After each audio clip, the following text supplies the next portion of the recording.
தமிழ்நாடு முழுவதும் நேற்றிரவு முதலே தீபாவளி பண்டிகை களை கட்டியது. சென்னை தாம்பரம் அடுத்த குரோம்பேட்டை நாகப்பா நகர் பகுதியைச் சேர்ந்த மக்கள் குடும்பத்தினருடன் புத்தாடை உடுத்தி பட்டாசுகள் வெடித்து இனிப்புகள் வழங்கி தீபாவளியை கொண்டாடினர்.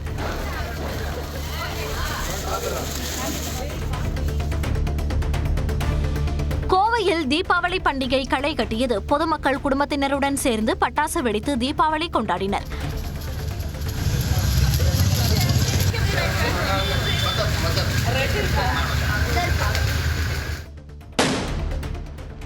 அதேபோல கன்னியாகுமரி மாவட்டத்தில் நாகர்கோவில், தக்கலை, மார்த்தாண்டம் உள்ளிட்ட பகுதிகளில் பொதுமக்கள் குடும்பத்துடன் பட்டாசுகள் வெடித்து மகிழ்ச்சியை வெளிப்படுத்தினர்.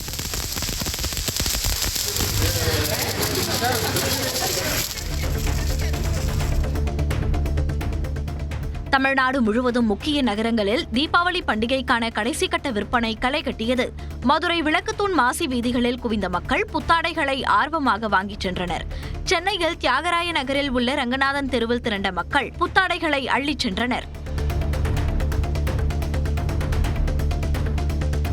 தஞ்சாவூரில் தீபாவளி பண்டிகைக்கான இறுதிக்கட்ட விற்பனை களை கட்டியதால் வியாபாரிகள் மகிழ்ச்சியடைந்தனர்.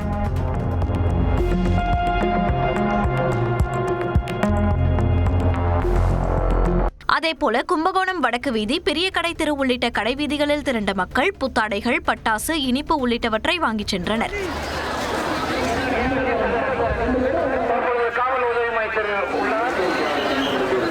திருச்சியில் NSB ரோடு பகுதியில் மக்கள் கூட்டம் அலைமோதியது.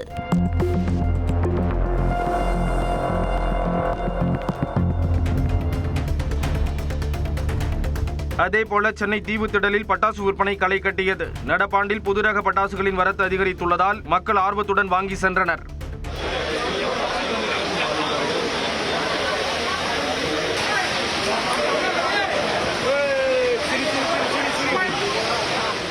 நல்லா இருக்கும் எல்லாமே. இங்கே ரொம்ப சீப் அண்ட் பெஸ்ட்டாக இருக்கும். இங்கே உங்களுக்கு எல்லாமே உங்களுக்கு நிறைய கலெக்ஷன் விடுவாங்க. இங்கே எப்பவுமே இங்கே நல்லா இருக்கும். வருஷம் வந்து பார்த்தாலும் இங்கே நல்லா இருக்கும்.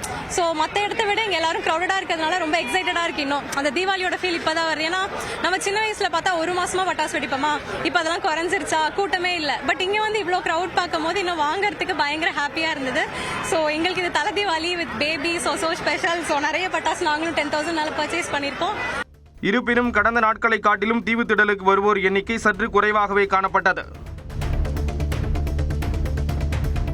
சென்னையிலிருந்து அரசு பேருந்துகள் மூலம் 7,94,990 பேர் வெளியூர்களுக்கு பயணம் மேற்கொண்டுள்ளனர். கடந்த 4 நாட்களில் 15,429 பேருந்துகள் இயக்கப்பட்டதாக அரசு விரைவு போக்குவரத்து கழக மேலாண் இயக்குநர் மோகன் தகவல் தெரிவித்துள்ளார். இதில் 1,44,349 பயணிகள் முன்பதிவு செய்து சென்னையிலிருந்து பயணம் மேற்கொண்டதாக தெரிவிக்கப்பட்டுள்ளது. 4 நாட்களாக பயணிகள் நிரம்பி வழிந்த கிளாம்பாக்கம் பேருந்து நிலையம் நேற்று வெறிச்சோடி காணப்பட்டது. வெளியூர் செல்லும் பயணிகள் கூட்டம் குறைவாக இருந்தது. இதேபோல சென்னையிலிருந்து ஏற்கனவே லட்சக்கணக்கானோர் வெளியூர் சென்ற நிலையில் பரனூர் சுங்கச்சாவடி ஆரவாரமின்றி அமைதியாக காணப்பட்டது.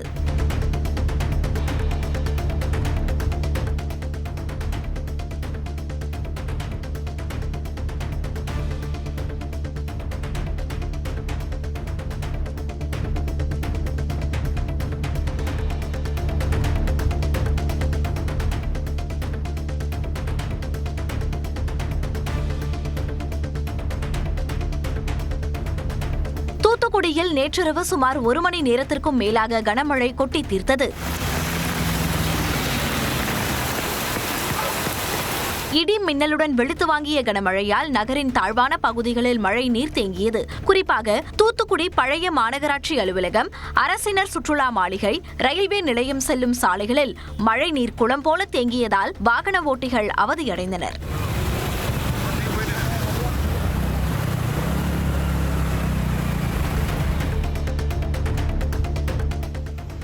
தென்காசி, குற்றாலம், மேலகரம், பாவூர் சத்திரம், செங்கோட்டை, கடையநல்லூர் உள்ளிட்ட மாவட்டத்தின் பல்வேறு பகுதிகளில் இடி மின்னலுடன் கனமழை கொட்டி தீர்த்தது.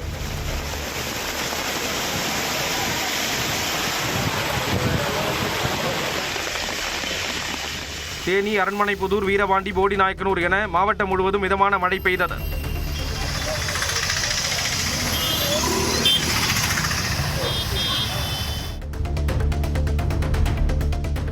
தமிழ்நாட்டின் 18 மாவட்டங்களில் இன்று கனமழைக்கு வாய்ப்புள்ளதாக வானிலை ஆய்வு மையம் கணித்துள்ளது. நீலகிரி, கோயம்புத்தூர், திருப்பூர், ஈரோடு, திண்டுக்கல் மாவட்டங்களிலும், தேனி, மதுரை, விருதுநகர், ராமநாதபுரம், சிவகங்கை மாவட்டங்களிலும் இன்று கனமழை பெய்யக்கூடும் என்றும், கடலூர், மயிலாடுதுறை, நாகை, திருவாரூர், தஞ்சாவூர் மற்றும் புதுக்கோட்டை, செங்கல்பட்டு, விழுப்புரம் ஆகிய மாவட்டங்களிலும், புதுச்சேரியிலும் இன்று கனமழை பெய்யக்கூடும் என்றும் வானிலை மையம் கூறியுள்ளது. சென்னையில் இன்று மிதமான மழைக்கு வாய்ப்புள்ளதாகவும், நாளையும் நாளை மறுநாளும் கனமழை பெய்யக்கூடும் என்று வானிலை மையம் குறிப்பிட்டுள்ளது. வரும் 23ஆம் தேதி சென்னை, செங்கல்பட்டு, காஞ்சிபுரம், திருவள்ளூர், ராணிப்பேட்டை மற்றும் வேலூர் மாவட்டங்களில் மிக கனமழை பெய்ய வாய்ப்புள்ளதாக தெரிவித்துள்ளது. எவ்வளவு பெரிய மழை வந்தாலும் சமாளிக்க தேவையான முன்னெச்சரிக்கை நடவடிக்கைகள் எடுக்கப்பட்டுள்ளதாக முதலமைச்சர் ஸ்டாலின் தெரிவித்துள்ளார். வடகிழக்கு பருவமழை தொடங்கிய நிலையில் சென்னை எழிலகத்தில் உள்ள மாநில அவசரகால செயல்பாட்டு மையத்தை முதலமைச்சர் ஸ்டாலின் ஆய்வு செய்தார். பின்னர் செய்தியாளர்களிடம் பேசிய அவர், வடகிழக்கு பருவமழை தொடங்கிய போதும் இதுவரை எந்தவித அபாயமும் இல்லை என கூறினார். தேனி, தென்காசி, ராமநாதபுரம் கொஞ்சம் அதிகமாக பெஞ்சிருக்கு. அங்கெல்லாம் எந்த விதமான அபாயமோ எந்த விதமான ரிஸ்கோ இது வரைக்கும் இல்லை. பெரிய மழை வந்தாலும் அதை சமாளிப்பதற்கு இந்த அரசு தயாராக. அரசின் குளறுபடி காரணமாக டெல்டா மாவட்டத்தில் 30 லட்சம் நெல் மூட்டைகள் மழையில் நனைந்ததால் அதிலிருந்த நெல்மணிகள் முளைவிட்டதாக எதிர்க்கட்சித் தலைவர் எடப்பாடி பழனிசாமி குற்றம் சாட்டியுள்ளார். இது தொடர்பாக அவர் வெளியிட்ட அறிக்கையில், கொள்முதல் நிலையங்களுக்கு வெளியே சுமார் 2 கிலோமீட்டர் வரை நெல்மணிகளை கொட்டி வைத்து விடியலுக்காக விவசாயிகள் காத்திருப்பதாக கூறியுள்ளார். மேலும் மழையிலிருந்து பாதுகாக்க தேவையான தார்பாய்களை கூட திமுக அரசு கொடுக்கவில்லை என்றும் இபிஎஸ் விமர்சித்துள்ளார். நெல் விளைச்சல் அதிகம் என அரசு கூறும் நிலையில் முன்கூட்டியே நெல் கொள்முதலை தொடங்காதது ஏன் என்றும் வினவியுள்ளார். நெல் கொள்முதல் தொடர்பாக எதிர்க்கட்சித் தலைவர் எடப்பாடி பழனிசாமி தவறான செய்தியை கூறுவதாக முதலமைச்சர் ஸ்டாலின் மறுப்பு தெரிவித்துள்ளார். எதிர்க்கட்சி தலைவர் தொடர்ந்து தவறான செய்தி, அதுக்கெல்லாம் முன்னெச்சரிக்கை கிடங்களை கொண்டு வைக்கிற முயற்சி தான் பண்ணிக்கிட்டு இருக்கோம். கொஞ்சம் இருக்கு, அதையும் பண்ணிடுவோம். தேர்தல் என்ற தேர்வை தாவேக சிறப்பாக எழுத அனுபவம் வாய்ந்த கட்சிகளோடு இணைந்து பயணிக்க வேண்டும் என முன்னாள் அமைச்சர் RB உதயகுமார் தெரிவித்துள்ளார். அனுபவம் உள்ளவங்கள வழிகாட்டுதலோடு எழுதுவாருன்னு நாங்கள் நினைக்கிறோம். அவங்களோட இணைந்து அவர் செய்யணும்னு அவருக்கு வேண்டிய நண்பர்கள் எல்லாம் அவருக்கு ஒரு நல்ல வழியை காட்டுவதாக நாங்களும் நினைக்கிறோம். அனுபவம் உள்ளவர்களோடு, ஏன்னா ஒரு விதை அது செடியாக வளர்ற போது ஆடு மாடு மிதிச்சிரும், மேய்ஞ்சிரும். அப்போ அதை பாதுகாக்கிறதுக்கு ஒரு பாதுகாப்பு வளையம் வேணும். இந்தியாவுக்கு எதிரான முதலாவது ஒருநாள் கிரிக்கெட் போட்டியில் 7 விக்கெட் வித்தியாசத்தில் ஆஸ்திரேலிய அணி வெற்றி பெற்றது. ஆஸ்திரேலியாவின் பெர்த்தில் நடைபெற்ற முதல் போட்டியில் டாஸ் வென்ற ஆஸ்திரேலிய அணி பந்துவீச்சை தேர்வு செய்தது. இந்திய அணி தொடக்க முதலே அடுத்தடுத்து விக்கெட்டுகளை பறிகொடுத்தது. அடிக்கடி மழை குறுக்கிட்டதால் 26 ஓவர்களாக குறைக்கப்பட்டது. 9 விக்கெட் இழப்புக்கு 136 ரன்கள் மட்டுமே இந்திய அணி சேர்த்தது. தொடர்ந்து களமிறங்கிய ஆஸ்திரேலிய அணி 21.1 ஓவர்கள் முடிவில் 3 விக்கெட் இழப்புக்கு 131 ரன்கள் சேர்த்து 7 விக்கெட் வித்தியாசத்தில் வெற்றி பெற்றது. மகளிர் உலகக்கோப்பை கிரிக்கெட் போட்டியில் இந்தியாவை வீழ்த்தி இங்கிலாந்து அரையிறுதிக்கு முன்னேறியது. 13வது மகளிர் உலகக்கோப்பை கிரிக்கெட் திருவிழாவின் 20வது லீக் ஆட்டத்தில் இந்தியா, இங்கிலாந்து அணிகள் மோதின. இந்தூரில் நடைபெற்ற இந்த லீக் ஆட்டத்தில் டாஸ் வென்ற இங்கிலாந்து அணி 50 ஓவர்களில் 8 விக்கெட்டுகள் இழப்பிற்கு 288 ரன்கள் குவித்தது. 289 ரன்கள் எடுத்தால் வெற்றி என்ற இலக்குடன் களமிறங்கிய இந்திய அணி 6 விக்கெட்டுகள் இழப்பிற்கு 284 ரன்கள் மட்டுமே சேர்த்தது. இதனால் இங்கிலாந்து அணி 4 ரன்களில் த்ரில் வெற்றி பெற்று 3வது அணியாக அரையிறுதிக்கு முன்னேறியது. கன்னியாகுமரி மாவட்டம் கோதையாற்றில் ஏற்பட்ட வெள்ளப்பெருக்கால் திருப்பரப்பு அருவியில் 2வது நாளாக குளிக்க தடை விதிக்கப்பட்டுள்ளது. தீபாவளி தொடர் விடுமுறை என்பதால் அதிக கூட்டம் வரும் என்று எதிர்பார்க்கப்பட்ட நிலையில் சுற்றுலா பயணிகள் இன்றி அருவி வெறிச்சோடி காணப்பட்டது. இதனால் வியாபாரிகள் ஏமாற்றமடைந்தனர்.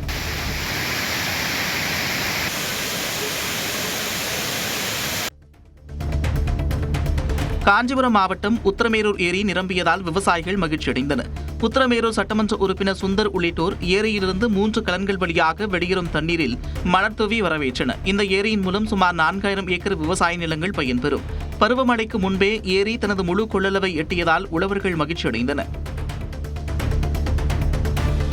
சென்னை அருகே பட்டாபிராமில் நாட்டு பட்டாசுகள் திடீரென வெடித்ததில் 4 பேர் உயிரிழந்தனர். இங்குள்ள விவசாய தெருவில் உள்ள ஒரு வீட்டில் வைத்து பட்டாசுகள் விற்பனை செய்யப்பட்டு வந்ததாக கூறப்படுகிறது. இந்நிலையில் திடீரென்று அங்கு தீ விபத்து ஏற்பட்டது. இந்த விபத்தில் வீடு இடிந்து விழுந்தது. இதில் தீபாவளிக்கு பட்டாசு வாங்கச் சென்ற நத்தம்பேடு பகுதியைச் சேர்ந்த யாசின், சுனில் உள்ளிட்ட 4 பேர் உயிரிழந்தனர். தீயணைப்புத்துறை மற்றும் காவல்துறையினர் உடல்களை மீட்டு விசாரணை நடத்தி வருகின்றனர். பாமக நிறுவனர் ராமதாஸின் தைலாபுரம் இல்லம் மற்றும் சென்னையில் உள்ள அன்புமணி ராமதாஸ் இல்லத்திற்கு வெடிகுண்டு மிரட்டல் விடுக்கப்பட்டது. விழுப்புரம் மாவட்டம் திண்டிவனம் தைலாபுரம் தோட்டத்தில் உள்ள ராமதாஸின் வீட்டில் வெடிகுண்டு வைக்கப்பட்டதாக மிரட்டல் வந்தது. இதேபோன்று சென்னை தியாகராய நகரில் உள்ள பாமக தலைவர் அன்புமணி ராமதாஸ் வீட்டிற்கும் வெடிகுண்டு மிரட்டல் விடுக்கப்பட்டது. மோப்பனாய் உதவியுடன் போலீசாரும் வெடிகுண்டு நிபுணர்களும் நடத்திய சோதனையில் அது புரளி என தெரிய வந்தது. இதனையடுத்து வெடிகுண்டு மிரட்டல் விடுத்த நபர் குறித்து போலீசார் விசாரணை நடத்தி வருகின்றனர். சென்னையில் தீபாவளி விடுமுறையால் வெறிச்சோடிய சாலையில் பொறிபறக்க பைக் ரேஸில் ஈடுபட்ட இளைஞர்களை காவலர்கள் துரத்தி பிடித்தனர்.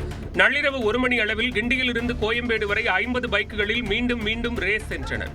மேலும் ரோந்து பணியில் இருந்த காவலர்களுக்கு சவால் விடும் வகையில் யூ-டர்ன் அடித்து சேட்டை செய்தனர். 2 பேர் கைது செய்யப்பட்ட நிலையில் எஞ்சியவர்களை போலீசார் தேடி வருகின்றனர்.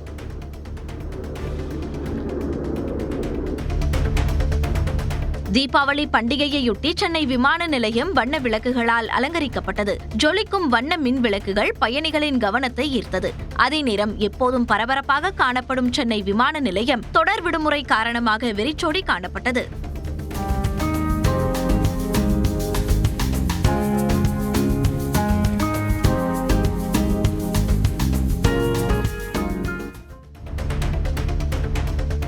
தீபாவளி பண்டிகையையொட்டி சென்னை மாநகர் முழுவதும் நேற்றிரவு பட்டாசுகள் வெடிக்கப்பட்ட நிலையில் வானமெங்கும் வர்ணஜாலமாக காட்சியளித்தது.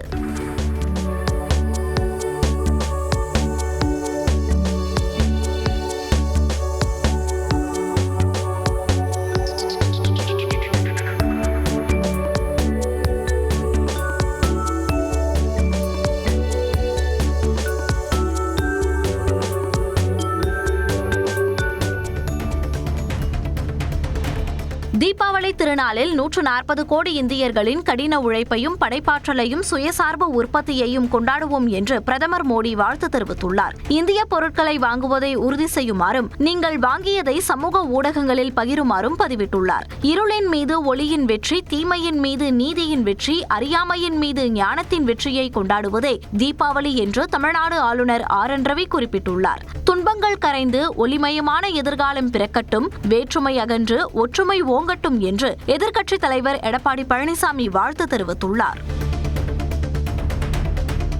திருப்பூரில் புது மார்க்கெட் வீதி மற்றும் குமரன் சாலை உள்ளிட்ட கடைவீதிகளில் திரண்ட வடமாநில மக்கள் புத்தாடை உள்ளிட்டவற்றை வாங்கிச் சென்றனர்.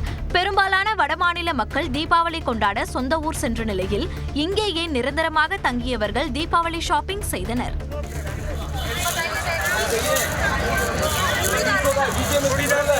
उड़ीसा नहीं जाएंगे, वो पोंगल में जाऊंगा, छठ पूजा में। कौन सा इसमें जाते हो? தீபாவளி பண்டிகையை முன்னிட்டு கிருஷ்ணகிரி மாவட்டம் போச்சம்பள்ளி வார சந்தையில் விறுவிறுப்பாக ஆடுகள் விற்பனையானதால் வியாபாரிகள் மகிழ்ச்சியடைந்தனர். போச்சம்பள்ளி வார சந்தையில் தமிழ்நாடு மட்டுமல்லாது அண்டை மாநிலங்களான கர்நாடகா, ஆந்திரா ஆகிய மாநிலங்களிலிருந்து ஆடுகளை வாங்கவும் விற்கவும் வியாபாரிகள் வந்தனர். ஒரு ஆட்டின் விலை 7,000 முதல் 18,000 வரை நிர்ணயிக்கப்பட்ட நிலையில் சுமார் 4 கோடி ரூபாய் வரை ஆடுகள் விற்பனையாகலாம் என வியாபாரிகள் நம்பிக்கை தெரிவித்தனர். வனப்பகுதியில் கொட்டப்படும் பிளாஸ்டிக் கழிவுகளை சிறுத்தை ஒன்று சாப்பிடும் வீடியோ வெளியாகி அதிர்ச்சியை ஏற்படுத்தியுள்ளது. இந்திய வன அதிகாரி பிரவீன் கஸ்வான் வெளியிட்ட வீடியோ சமூக வலைதளங்களில் வேகமாக பரவி வருகிறது. ராஜஸ்தான், குஜராத் மாநில எல்லையில் ஆரவல்லி மலைத்தொடர் பகுதியில் கொட்டப்படும் பிளாஸ்டிக் கழிவுகளால் வனவிலங்குகள் கடுமையாக பாதிக்கப்படுவதாக அவர் தெரிவித்துள்ளார்.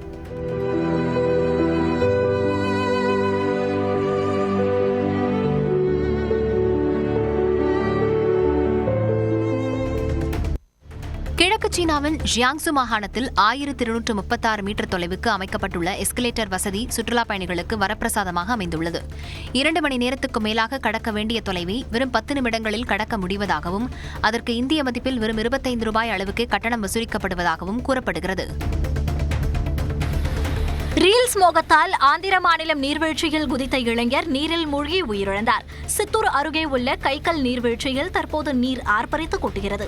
இந்த நிலையில் 23 வயதுடைய யூனிஸ் என்ற இளைஞர் ரீல்ஸுக்காக தண்ணீரில் குதித்த நிலையில் அவரது நண்பர்கள் வீடியோ எடுத்துக் கொண்டிருந்தனர்.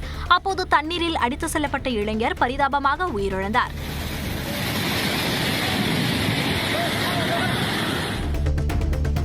தென்காசி மாவட்டம் மாவட்டம் மேற்கு தொடர்ச்சி மலை பகுதிகளில் பெய்து வரும் தொடர் கனமழையால் குற்றால அருவிகளில் குளிக்க 4வது நாளாக தடை நீட்டிக்கப்பட்டுள்ளது. மேற்கு தொடர்ச்சி மலை பகுதிகளில் பெய்து வரும் தொடர் கனமழையால் பிரதான அருவியான குற்றால மெயினருவி, ஐந்தருவி, பழைய குற்றாலம், சிற்றருவி உள்ளிட்ட அனைத்து அருவிகளிலும் வெள்ளப்பெருக்கு ஏற்பட்டுள்ளது. இதனால் குளிப்பதற்கு 4வது நாளாக தடை விதிக்கப்பட்டுள்ளதால் சுற்றுலா பயணிகள் ஏமாற்றம் அடைந்தனர்.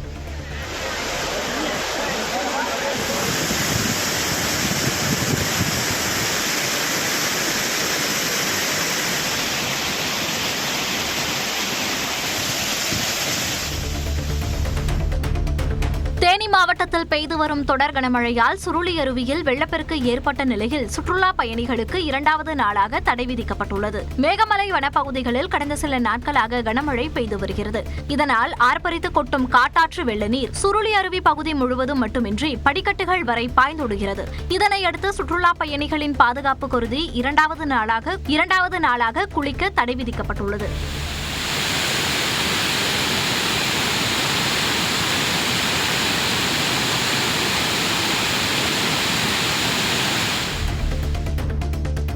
கனமழை காரணமாக விருதுநகர் மாவட்டம் அருப்புக்கோட்டை அருகே உள்ள ஓடைகளில் வெள்ளப்பெருக்கு ஏற்பட்டுள்ளது.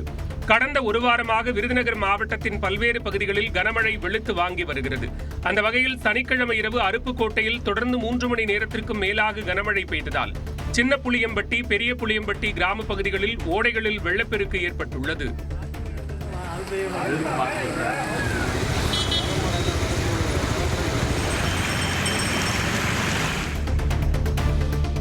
கோவை மாவட்டம் பொள்ளாச்சி அருகே உள்ள கெங்கம்பாளையம் பகுதியில் தரைப்பாலத்தை வெள்ளம் சூழ்ந்ததால் போக்குவரத்து பாதிக்கப்பட்டது. ஆழியார் சுற்றுவட்டார பகுதிகளில் சனிக்கிழமை இரவு முதல் கனமழை பெய்து வருகிறது. இதனால் சிற்றோடைகள், ஆறுகளில் வெள்ளப்பெருக்கு ஏற்பட்டுள்ளது. கெங்கம்பாளையம் செல்லும் வழியில் உள்ள தரைப்பாலத்தை வெள்ளம் சூழ்ந்ததால் கிராம மக்கள் அத்தியாவசிய தேவைக்கு கூட பாலத்தை கடந்து சென்று வர முடியாத நிலை ஏற்பட்டது. தொடர் மழையின் காரணமாக கோவை குற்றாலம் அருவியில் நீர்வரத்து அதிகரித்ததால் சுற்றுலா பயணிகள் குளிக்க தடை விதிக்கப்பட்டுள்ளது. கடந்த 4 நாட்களாக தொடர்ந்து பெய்து வரும் மழையால் கோவை குற்றாலம் அருவியில் தண்ணீர் ஆர்ப்பரித்து கொட்டுகிறது. இதையடுத்து பாதுகாப்பு கருதி அருவியில் குளிக்க தடை விதிக்கப்பட்டுள்ளதுடன் வனப்பகுதியில் நடந்து செல்ல வனத்துறையினர் அனுமதி மறுத்துள்ளனர். மழை குறைந்து நீர்வரத்து சீராகும் வரையில் இந்த தடை தொடரும் என்றும் தெரிவிக்கப்பட்டுள்ளது.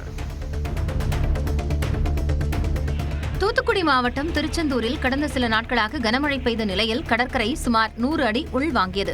திருச்செந்தூர் முருகன் கோயில் கடற்கரை அவ்வப்போது உள்வாங்கியும் சீற்றத்துடனும் காணப்படுவது வழக்கம். இந்நிலையில் கடந்த சில நாட்களாக திருச்செந்தூர் மற்றும் அதனை சுற்றியுள்ள காயல்பட்டினம் உள்ளிட்ட பகுதிகளில் கனமழை பெய்து வருகிறது. இந்த சூழலில் கோயில் முன்புள்ள நாழிக்கிணறு பகுதியில் இருந்து ஐயா கோயில் வரை சுமார் 500 மீட்டர் தூரம் 100 அடிக்கு கடல் உள்வாங்கியது. இதனால் பச்சை நிற பாசி படிந்த பாறைகள் அதிக அளவில் வெளியே தெரிவதால் அதன் அருகே நின்று பக்தர்கள் செல்ஃபி மற்றும் புகைப்படங்கள் எடுத்து மகிழ்ந்தனர். தீபாவளி பண்டிகையை முன்னிட்டு தமிழ்நாட்டின் முக்கிய நகரங்களில் புத்தாடை மற்றும் பட்டாசுகளின் இறுதி நேர விற்பனை சூடுபிடித்தது. நாடு முழுவதும் தீபாவளி பண்டிகை விமரிசையாக கொண்டாடப்பட உள்ள நிலையில் புத்தாடை, பட்டாசுகள், இனிப்புகளை வாங்க மக்கள் ஆர்வம் காட்டினர். அந்த வகையில் பட்டாசுக்கு பெயர் போன சிவகாசியில் கடைசி நேர பட்டாசு விற்பனை சூடுபிடித்தது.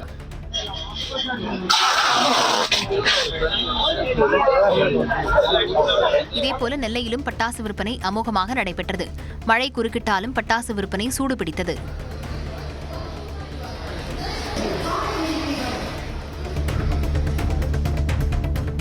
சிவகங்கை மாவட்டம் காரைக்குடியில் தீபாவளி இறுதிக்கட்ட விற்பனை படுஜோராக நடைபெற்றது. முக்கிய வர்த்தக பகுதியாக விளங்கும் செக்காலை சாலையில் புத்தாடைகள், வீட்டு உபயோகப் பொருட்கள் வாங்க மக்கள் ஆர்வம் காட்டினர்.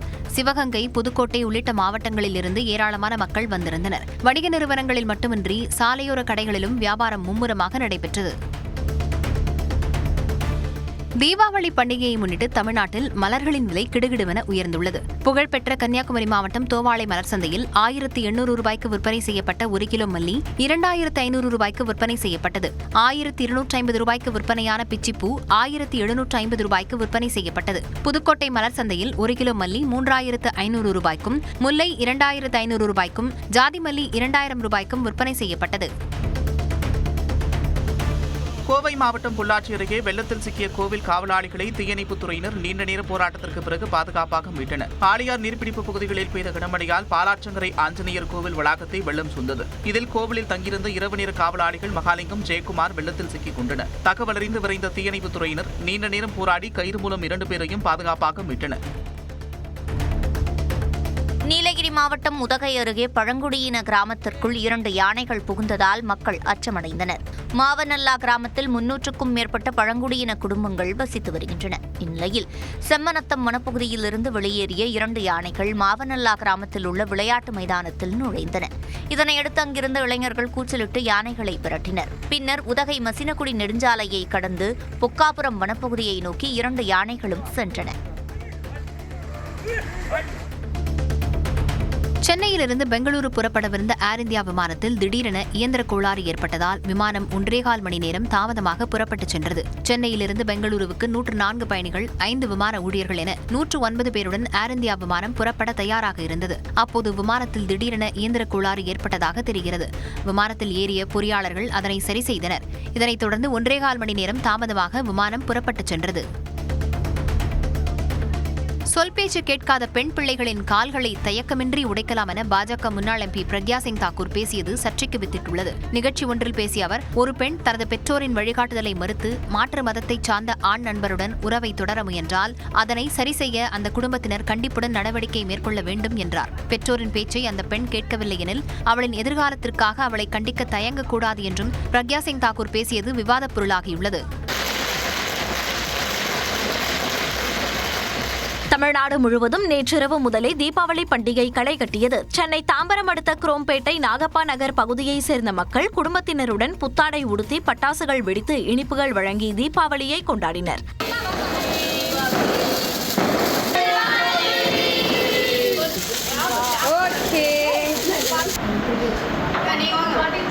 அதேபோல சென்னை மாநகர் முழுவதும் இரவில் பட்டாசுகள் வெடிக்கப்பட்ட நிலையில் வானமெங்கும் வர்ண ஜாலமாக காட்சியளித்தது.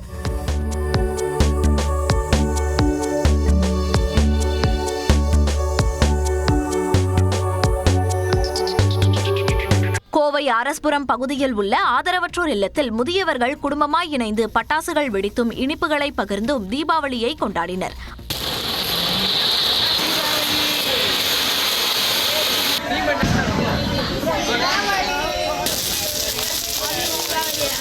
அதேபோல கன்னியாகுமரி மாவட்டத்தில் நாகர்கோவில், தக்கலை, மார்த்தாண்டம் உள்ளிட்ட பகுதிகளில் பொதுமக்கள் குடும்பத்துடன் பட்டாசுகள் வெடித்து மகிழ்ச்சியை வெளிப்படுத்தினர்.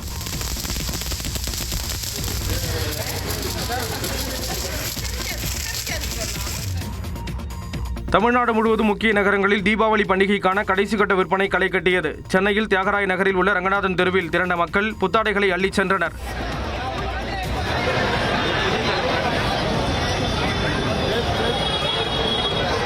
மதுரை விளக்கத்தூண் மாசி வீதிகளில் குவிந்த மக்கள் புத்தாடைகளை ஆர்வத்துடன் வாங்கி சென்றனர்.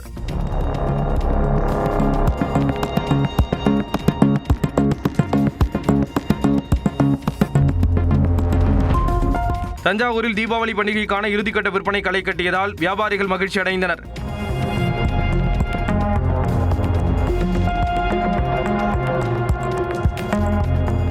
திருவாரூர் விஜயபுரம் கடைவீதியில் புத்தாடைகள், பட்டாசுகள் வாங்க சுற்றுவட்டார பகுதி மக்கள் குவிந்தனர். இதனால் போக்குவரத்து நெரிசல் ஏற்பட்டது.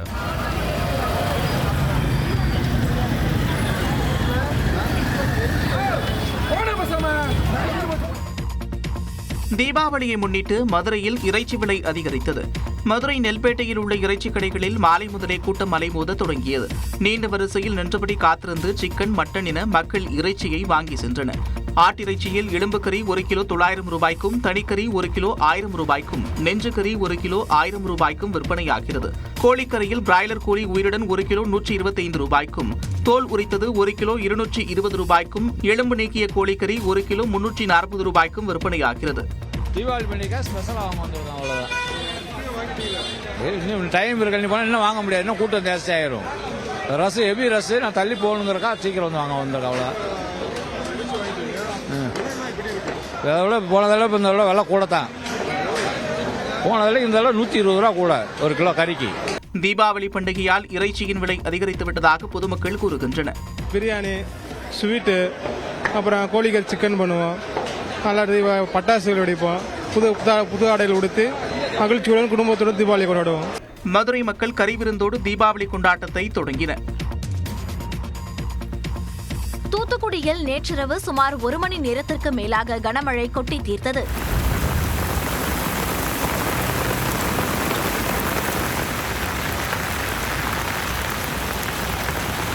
இடி மின்னலுடன் வெளுத்து வாங்கிய கனமழையால் நகரின் தாழ்வான பகுதிகளில் மழைநீர் தேங்கியது.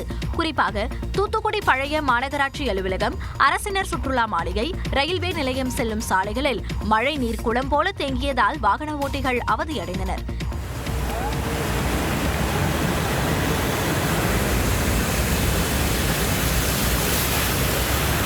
சிவகங்கை மாவட்டம் காரைக்குடி சுற்றுவட்டார பகுதிகளில் இரவு நேரத்தில் கனமழை பெய்தது. அரியக்குடி, மாத்தூர், கோட்டையூர், கண்டனூர், புதுவயல் உள்ளிட்ட இடங்களில் பெய்த மழையால் தீபாவளி இறுதிக்கட்ட விற்பனை பாதிக்கப்பட்டது.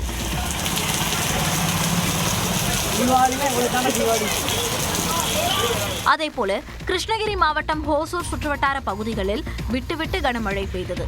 இதனால் குளிர்ச்சியான சூழல் நிலவியது. தமிழ்நாட்டின் 18 மாவட்டங்களில் இன்று கனமழைக்கு வாய்ப்புள்ளதாக வானிலை ஆய்வு மையம் கூறியுள்ளது. நீலகிரி, கோயம்புத்தூர், திருப்பூர், ஈரோடு ஆகிய மாவட்டங்களிலும், தேனி, திண்டுக்கல், மதுரை, விருதுநகர் மாவட்டங்களிலும் இன்று கனமழை பெய்யக்கூடும் என்றும், ராமநாதபுரம், சிவகங்கை, புதுக்கோட்டை, கடலூர், மயிலாடுதுறை, நாகை, திருவாரூர், தஞ்சாவூர் ஆகிய மாவட்டங்களிலும் இன்று கனமழைக்கு வாய்ப்புள்ளதாக குறிப்பிட்டுள்ளது. மேலும் செங்கல்பட்டு, விழுப்புரம் ஆகிய மாவட்டங்களிலும், புதுச்சேரியிலும் இன்று கனமழை பெய்யக்கூடும் என்றும் வானிலை மையம் கூறியுள்ளது. செங்கல்பட்டு, திருவள்ளூர், விழுப்புரம், கடலூர் மாவட்டங்களிலும், மயிலாடுதுறை, நாகை மாவட்டங்களிலும், புதுச்சேரியிலும் நாளை கனமழைக்கு வாய்ப்புள்ளதாக தெரிவித்துள்ளது. சென்னையில் இன்று மிதமான மழைக்கு வாய்ப்புள்ளதாகவும், நாளையும் நாளை மறுநாளும் கனமழை பெய்யக்கூடும் என்றும் குறிப்பிட்டுள்ளது. வரும் 23ஆம் தேதி சென்னை, செங்கல்பட்டு, காஞ்சிபுரம், திருவள்ளூர், ராணிப்பேட்டை மற்றும் வேலூர் மாவட்டங்களில் மிக கனமழை பெய்ய வாய்ப்புள்ளதாக தெரிவித்துள்ளது. தமிழ்நாட்டின் அரசியல் களத்தை பரபரப்பாக்கிய செய்திகளை டாப் 5 அரசியல் செய்திகள் பகுதியில் பார்க்கலாம். வடகிழக்கு பருவமழையை எதிர்கொள்ள தமிழ்நாடு அரசு தயார் நிலையில் இருப்பதாக முதலமைச்சர் மு க ஸ்டாலின் தெரிவித்துள்ளார். வடகிழக்கு பருவமழை துவங்கிய நிலையில் சென்னை எழிலகத்தில் உள்ள மாநில அவசரகால செயல்பாட்டு மையத்தை முதலமைச்சர் மு க ஸ்டாலின் ஆய்வு செய்தார். பருவமழை தொடர்பாக பொதுமக்களிடமிருந்து வரும் புகார்கள் எவ்வாறு கையாளப்படுகின்றன என்று அதிகாரிகளிடம் கேட்டறிந்தார். அதன் பிறகு மழை வெள்ள பாதிப்புகள் அதிகமுள்ள மாவட்ட ஆட்சியர்களுடன் காணொலி வாயிலாக முதலமைச்சர் மு க ஸ்டாலின் ஆலோசனை நடத்தினார். தொடர்ந்து செய்தியாளர்களை சந்தித்த முதலமைச்சர் வடகிழக்கு பருவமழை தொடங்கிய போதும் எந்தவித அபாயமும் இதுவரை இல்லை என்றார். ஏறக்குறைய 2-3 மாத காலமாகவே இதற்கான முன்னெச்சரிக்கை எடுத்திருக்கிறோம், தொடர்ந்து எடுத்துக்கிட்டு இருக்கிறோம். எந்த விதமான பெரிய மழை வந்தாலும் அதை சமாளிப்பதற்கு இந்த அரசு தயாராக. எவ்வளவு பெரிய மழை வந்தாலும் சமாளிக்க தேவையான முன்னெச்சரிக்கை நடவடிக்கைகள் எடுக்கப்பட்டுள்ளதாக முதலமைச்சர் மு க ஸ்டாலின் தெரிவித்தார். கொள்முதல் நிலையங்கள் இல்லாததால் நெல் மூட்டைகள் வீணாவதாக இபிஎஸ் குற்றம் சாட்டிய நிலையில் எதிர்க்கட்சித் தலைவர் தவறான தகவலை தெரிவிப்பதாக முதலமைச்சர் மு க ஸ்டாலின் தெரிவித்துள்ளார். இது தொடர்பாக இபிஎஸ் வெளியிட்ட அறிக்கையில் அரசின் குளறுபடி காரணமாக நெல்மணிகள் மழையில் நனைந்து முளைவிட்டதாகவும், கொள்முதல் நிலையங்களுக்கு வெளியே சுமார் 2 கிலோமீட்டர் வரை நெல்மணிகளை கொட்டி வைத்து விடியலுக்காக விவசாயிகள் காத்திருப்பதாக தெரிவித்துள்ளார். மேலும் மழையிலிருந்து பாதுகாக்க தேவையான தார்பாய்களை கூட திமுக அரசு கொடுக்கவில்லை என்றும், மழையில் நனைந்து நெல்மணிகள் வீணாகும் கொடுமையையும் விவசாயிகளின் கண்ணீரையும் ஊடகங்கள் காட்டிய பிறகும் திமுக அரசுக்கு இரக்கம் பிறக்கவில்லை என்றும் இபிஎஸ் விமர்சித்துள்ளார். இந்நிலையில் இபிஎஸ்ஸின் குற்றச்சாட்டுக்கு முதலமைச்சர் ஸ்டாலின் மறுப்பு தெரிவித்துள்ளார். எதிர்க்கட்சி தலைவர்கள் தொடர்ந்து தவறான செய்தி, அதுக்கெல்லாம் முன்னெச்சரிக்கை இருக்கோம். இடங்களை கொண்டு வைக்கிற முயற்சி பண்ணிக்கிட்டு இருக்கோம். கொஞ்சம் இருக்கு, அதையும் பண்ணிடுவோம். பயிர் சேதம் குறித்து இபிஎஸ் தவறான தகவல்களை பரப்பி வருவதாக முதலமைச்சர் மு க ஸ்டாலின் கூறினார். அனுபவம் வாய்ந்த கட்சிகளோடு இணைந்து தவேக பயணம் செய்ய வேண்டும் என அதிமுக முன்னாள் அமைச்சர் உதயகுமார் வலியுறுத்தியுள்ளார். மதுரையில் செய்தியாளர்களிடம் பேசிய அவர், தேர்தல் என்ற தேர்வை தவேக சிறப்பாக எழுத அனுபவம் வாய்ந்த கட்சிகளோடு இருப்பது அவசியம் என கூறினார். அனுபவம் உள்ளவங்கள வழிகாட்டுதலோடு எழுதுவாருன்னு நாங்கள் நினைக்கிறோம். அவங்களோட இணைந்து அவர் செய்யணும்னு அவருக்கு வேண்டிய நண்பர்கள் எல்லாம் அவருக்கு ஒரு நல்ல வழியை காட்டுவதாக நாங்களும் நினைக்கிறோம். அனுபவம் உள்ளவர்களோடு, ஏன்னா ஒரு விதை அது செடியாக வளர்கிற போது ஆடு மாடு மிதிச்சிரும், மேய்ஞ்சிரும். அப்போ அதை பாதுகாக்கிறதுக்கு ஒரு பாதுகாப்பு வளையம் வேணும். தவேகவிற்கு வெளிப்படையாக அழைப்பு விடுக்கிறீர்களா என்ற கேள்விக்கும் அவர் பதிலளித்தார். திமுகவை வீழ்த்துவதற்கும், புரட்சி தமிழ் ஐயா எடப்பாடியார் தலைமையிலே மக்களாட்சி மலர்வதற்கும் யார் துணை நிற்கிறார்களோ விரும்புகிறார்களோ அவர்களெல்லாம் ஒன்றாக இணைய வேண்டும் என்பதுதான் மக்களுடைய கருத்து, அண்ணா திராவிட முன்னேற்ற கழக தொண்டனுடைய கருத்து. கரூர் துயர சம்பவத்தில் விஜய் மீது தவறு இல்லை என்றும் ஆர்பி உதயகுமார் கூறினார். முதலமைச்சர் மாற்றாந்தாய் மனப்பான்மையை கைவிட்டு தீபாவளிக்கு வாழ்த்து தெரிவிக்க வேண்டும் என பாஜக மூத்த தலைவர் தமிழிசை சவுந்தரராஜன் கேட்டுக் கொண்டுள்ளார். தீபாவளி பண்டிகையை முன்னிட்டு சென்னை அசோக் நகர் பகுதியில் வசிக்கும் மக்களுக்கு இனிப்பு, பட்டாசு வழங்கும் நிகழ்ச்சியில் பாஜக மூத்த தலைவர் தமிழிசை சவுந்தரராஜன் கலந்து கொண்டார். அப்போது பொதுமக்கள் மத்தியில் பேசிய அவர், நம்பிக்கை உள்ளவர்களுக்கு தீபாவளி வாழ்த்துக்கள் என துணை முதலமைச்சர் உதயநிதி கூறியது குறித்து விமர்சித்தார். நம்பிக்கை உள்ள சகோதரர்களுக்கு சொல்லும் பொழுது நீங்க முழுமையான வாழ்த்தை சொல்கிறீர்கள். ஆனா இந்து மதத்தை சார்ந்த சகோதரர்களுக்கு வாழ்த்து சொல்லும் போது மட்டும் நம்பிக்கை இருந்தா வாங்கிட்டு போங்க, நம்பிக்கை இல்லைன்னா விட்டுட்டு போங்க. எப்படி அப்படி சொல்ல முடியும்? இந்த தீபாவளி கொண்டாடும் மக்களுக்காகவும் சேர்ந்த முதலமைச்சர் நீங்கள். அதனால் நீங்கள் சொல்லித்தான் ஆக வேண்டும். இது நாங்கள் ஏதோ யாசகம் பெறல, உரிமை இது. இல்லை என்றால் நம்பிக்கை உள்ளவர்களின் ஓட்டு உங்களுக்கு கிடைக்காது என்பதை இந்த தீபாவளியிலேயே நாங்கள் உறுதி செய்கிறோம் என்பதுதான். தொடர்ந்து பேசிய அவர், பாஜகவில் இணைந்ததும் குற்றவாளிகள் வாஷிங் மிஷினில் போட்டதைப் போல மாறிவிடுவதாக முதலமைச்சர் விமர்சித்ததை குறிப்பிட்டு, செந்தில் பாலாஜியை எந்த மிஷினில் போட்டு திமுக சுத்தம் செய்தது என வினவினார். யூடியூப் சேனலுக்கு அளித்த பேட்டியில் சர்ச்சைக்குரிய வகையில் பேசியதாக நாம் தமிழர் கட்சி தலைமை ஒருங்கிணைப்பாளர் சீமான் மீது 2 பிரிவுகளின் கீழ் வழக்கு பதிவு செய்யப்பட்டது. கடந்த ஆண்டு நவம்பர் மாதம் யூடியூப் சேனல் ஒன்றுக்கு பேட்டியளித்த போது நீதித்துறை பற்றியும் சட்டமன்றம், நாடாளுமன்றம் குறித்தும் சீமான் பேசியிருந்தார். இது தொடர்பாக சீமான் மீது வழக்கு பதிந்து நடவடிக்கை எடுக்க வேண்டும் என்று வழக்கறிஞர் சார்ல்ஸ் அலெக்சாண்டர் போலீசில் புகார் அளித்தார். பின்னர் இது தொடர்பாக சென்னை எழும்பூர் நீதிமன்றத்திலும் மனு தாக்கல் செய்தார். அந்த மனுவை எழும்பூர் நீதிமன்றம் தள்ளுபடி செய்ததை அடுத்து சென்னை உயர்நீதிமன்றத்தில் மேல்முறையீடு செய்தார். அதனை விசாரித்த உயர்நீதிமன்றம் சீமான் மீது வழக்கு பதிவு செய்து உரிய நடவடிக்கை எடுக்க வேண்டும் என உத்தரவிட்டது. அதன்படி இரு குழுக்கள் அல்லது பிரிவினரிடையே பகைமையை உருவாக்கும் வகையில் பேசுதல், பொது தீமைக்கு வழிவகுக்கும் அறிக்கை ஆகிய பிரிவுகளின் கீழ் திருமங்கலம் போலீசார் சீமான் மீது வழக்கு பதிவு செய்தனர். அயோத்தியில் கின்னஸ் சாதனை, ராணுவ வீரர்கள் கொண்டாடிய தீபாவளி உள்ளிட்ட செய்திகளை டாப் 5 இந்தியா பகுதியில் பார்க்கலாம்.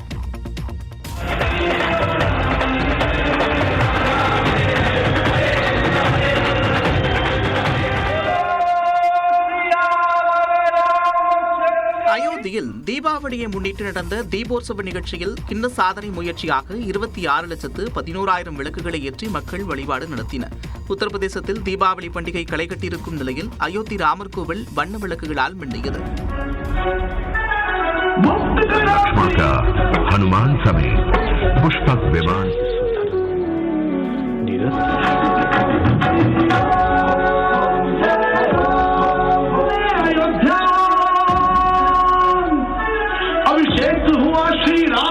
சரையு நதிக்கரையில் பிரம்மாண்ட லைட் ஷோவுக்கு இடையே நடைபெற்ற ராம்லீலா நிகழ்வை ஆயிரக்கணக்கான மக்கள் கண்டுகளித்தனர். कुछ ऐसी ही कथा है इस अंतिम उत्तरकांड, लव कुश का जन्म और जीवन. கின்னஸ் சாதனையாக சரையு நதிக்கரையில் 26,11,000 விளக்குகளை ஏற்றி மக்கள் வழிபாடு நடத்தினர். कुछ ऐसी ही कथा है इस अंतिम उत्तरकांड की. सीता माता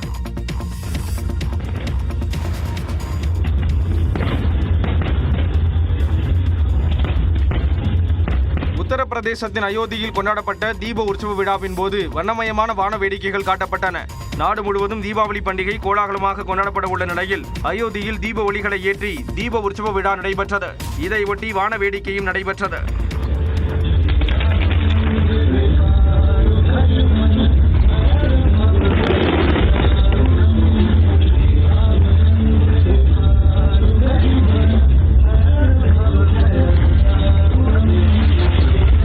பட்டாசுகளின் மின்னல் வெளிச்சத்தால் வானமெங்கும் ஒளி வெள்ளமாய் காட்சியளித்தது. இடமிருந்து வலமாகவும் கீழிருந்து மேலாகவுமாய் வெடிகளும் வானத்தில் சென்று வெடிக்கும் பட்டாசுகளும் வெடிக்கப்பட்டன.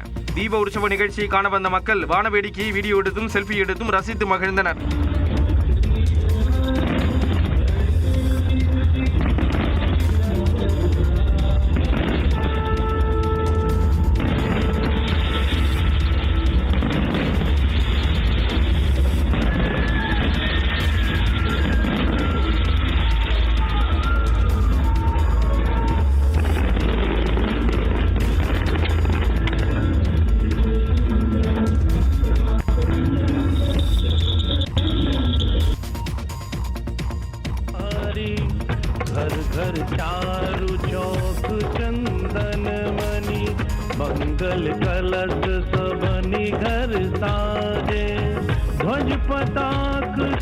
தீபாவளியை முன்னிட்டு அயோத்தியில் நடந்த கண்கவர் ட்ரோன் ஷோ காட்சிகள் தான் இவை.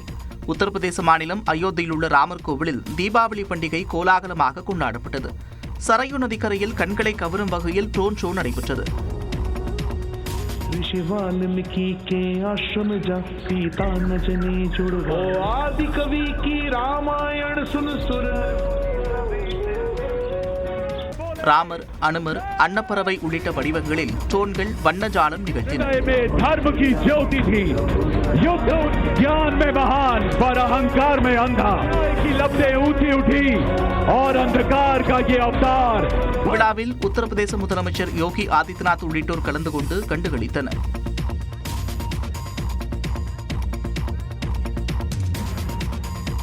இது தீபாவளிக்கு சொந்த ஊருக்கு மக்கள் புறப்பட்ட நிலையில் சென்னையில் எடுத்த காட்சி என நினைத்துவிட வேண்டாம். டெல்லியில்தான் இப்படி. நம் சென்னையை போன்று டெல்லியிலும் மக்கள் சொந்த ஊர்களுக்கு ஒரே நேரத்தில் வாகனங்களில் புறப்பட்டு செல்ல அந்நகரமே போக்குவரத்து நெரிசலால் ஸ்தம்பித்தது. மெட்ரோ உள்ளிட்ட ரயில் நிலையங்களிலும் மூட்டை முடிச்சுகளுடன் பல்லாயிரக்கணக்கானோர் சென்ற வண்ணம் இருந்தனர். குஜராத்தின் சூரத்திலும் புலம்பெயர் தொழிலாளர்கள் ஏராளமானோர் சொந்த ஊருக்கு செல்ல ரயில் நிலையங்களில் குவிந்தனர். அதனால் கூட்ட நெரிசல் ஏற்படுவதை தடுக்கும் விதத்தில் அனைவரையும் வரிசையில் நிற்க வைத்து காவலர்கள் அனுப்பி வைத்தனர். நாடு முழுவதும் தீபாவளி பண்டிகை கோலாகலமாக கொண்டாடப்படும் நிலையில் ராணுவ வீரர்கள் பட்டாசு வெடித்தும் இனிப்புகள் பகிர்ந்தும் மகிழ்ச்சியை வெளிப்படுத்தினர். அந்த வகையில் ஜம்மு காஷ்மீரின் தங்தார் பகுதியில் ராணுவ வீரர்கள் உற்சாகமாக நடனமாடி பட்டாசு வெடித்து தீபாவளி கொண்டாடினர்.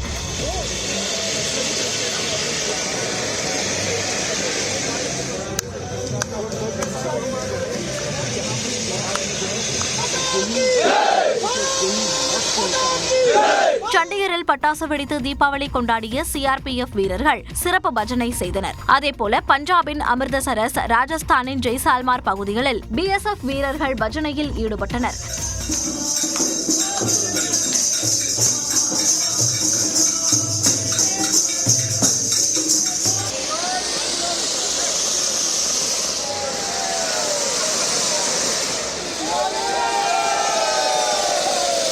இதனிடையே ஜம்மு காஷ்மீர் துணைநிலை ஆளுநர் மனோஜ் சின்ஹா புத்தரின் புனித நினைவு சின்னங்களுடன் ரஷ்யாவிலிருந்து இந்தியா திரும்பினார். முன்னதாக கல்மிகியாவில் நடைபெற்ற புத்த கண்காட்சியில் இந்தியாவின் புத்த நினைவு சின்னம் காட்சிப்படுத்தப்பட்டது.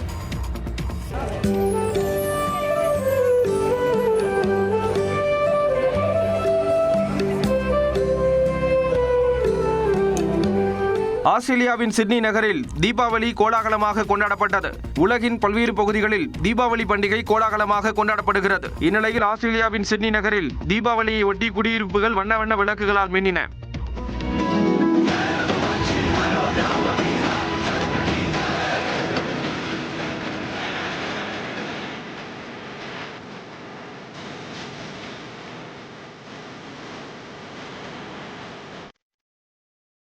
காண்பது ஆஸ்திரேலியாவா அல்லது இந்தியாவா என திகைக்கும் அளவுக்கு வண்ண விளக்குகளால் குடியிருப்புகள் அலங்கரிக்கப்பட்டு கண்களை கவர்ந்தன.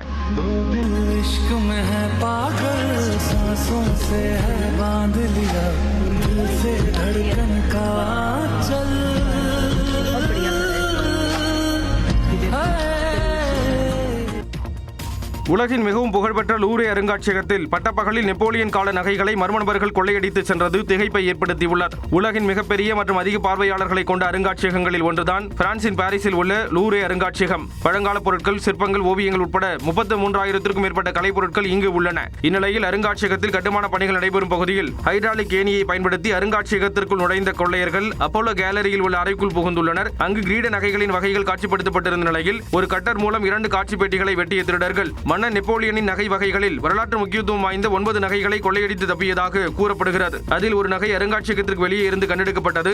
இந்த சம்பவத்தை தொடர்ந்து லூரே அருங்காட்சியகம் மூடப்பட்டது. 4 நிமிடங்களில் கொள்ளையை நிகழ்த்திய 4 பேர் கும்பல் குறித்து அருங்காட்சியக குழுக்கள் மற்றும் காவல்துறையினர் விசாரணை மேற்கொண்டுள்ளனர். ஸ்பெயின் தலைநகர் மாட்ரிட்டில் கிராமப்புற பாரம்பரியத்தை பறைசாற்றும் வருடாந்திர விழாவில் செம்மறியாடுகள் பேரணியாக அழைத்துச் செல்லும் நிகழ்வு நடைபெற்றது.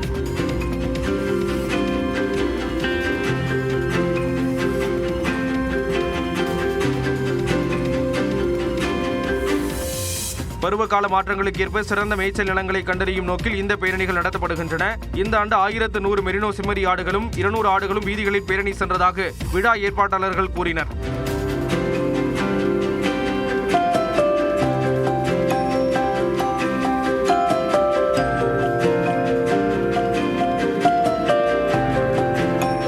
1994 முதல் மேட்ரிட்டில் இந்த விழா நடைபெற்று வரும் நிலையில் நவீன விவசாய முறைகள் மற்றும் நகர்ப்புற வளர்ச்சி காரணமாக இவற்றின் எண்ணிக்கை குறைந்து வருவதாக கூறப்படுகிறது.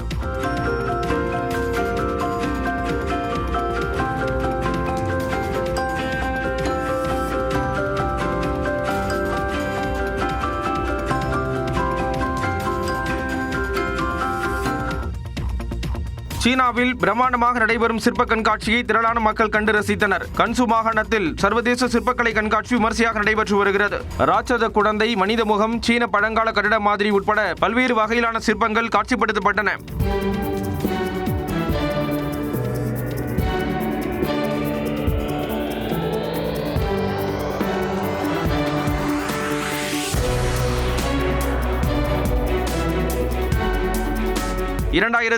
ஆண்டு முதல் வருடந்தோறும் நடைபெறும் சிற்பக்கலை கண்காட்சியை உலகின் பல்வேறு பகுதிகளில் இருந்து மக்கள் காண திரள்கின்றனர். கடந்த ஆண்டு 15 லட்சம் பேர் வரை கண்காட்சியை கண்டுகளித்த நிலையில் நடப்பாண்டு அதைவிட அதிகமாக இருக்கலாம் என விழா ஏற்பாட்டாளர்கள் கூறுகின்றனர்.